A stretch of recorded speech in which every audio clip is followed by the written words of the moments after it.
Bonjour à tous. Le rebond inattendu des taux longs aux États-Unis et en Europe depuis 2 mois, sur fond de résilience de l'économie américaine, a provoqué un repli de tous les actifs risqués. Cet épisode ne remet pas en cause, mais décale de quelques mois notre scénario de ralentissement américain et de retour à des politiques monétaires plus favorables. Depuis le mois d'août, on constate une remontée des taux longs des deux côtés de l'Atlantique. Plusieurs facteurs expliquent cette résurgence. Tout d'abord, la croissance américaine surprend par sa vigueur. La consommation est toujours vigoureuse et l'emploi très solide. Pour autant, la réserve d'épargne post-Covid a été en grande partie utilisée, ce qui pourrait entraîner un changement prochain de trajectoire. Nous serons très attentifs aux chiffres de consommation à venir. Des signes clairs de décélération économique seront nécessaires pour rassurer une banque centrale toute à son combat contre l'inflation. Les discours de différents membres de l'institution sont toujours très fermes et une hausse supplémentaire des taux courts de 25 points de base en novembre est désormais envisagée par les investisseurs. L'autre facteur plus général qui a accentué la tendance sur les taux longs est la remontée brusque des prix du pétrole sur fond d'entente entre la Russie et l'Arabie saoudite. Cette hausse pèsera sur les prochains chiffres globaux d'inflation. On sait que les banques centrales sont davantage focalisées sur l'inflation cœur, hors matières premières, mais la hausse du pétrole, si elle devait se prolonger, marquerait les esprits. Elle aurait toutefois comme conséquence corollaire de peser sur la consommation des ménages, ce qui irait dans le sens d'un ralentissement de l'économie.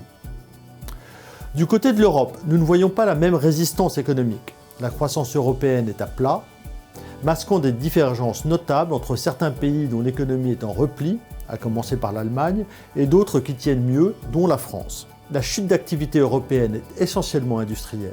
Il est donc logique qu'elle pénalise les pays où l'industrie est la plus importante. L'inflation reflue de manière significative en Europe, mais cela prendra du temps avant d'arriver aux 2% visés par la Banque centrale européenne. D'où des propos encore agressifs de plusieurs membres de l'institution qui, à l'opposé du discours de Mme Lagarde, laissent entendre que d'autres hausses de taux sont souhaitables. La décision d'augmenter encore les taux aux États-Unis, voire en Europe, pourrait avoir une certaine logique macroéconomique, même si nous craignons toujours la hausse de trop. Le choc de taux vécu depuis 18 mois n'a pas encore totalement infusé dans l'économie des pays visés. Les délais ne sont jamais immédiats et toujours progressifs. Sur le plan microéconomique, de nouvelles hausses des taux pourraient en revanche impacter durement certains secteurs.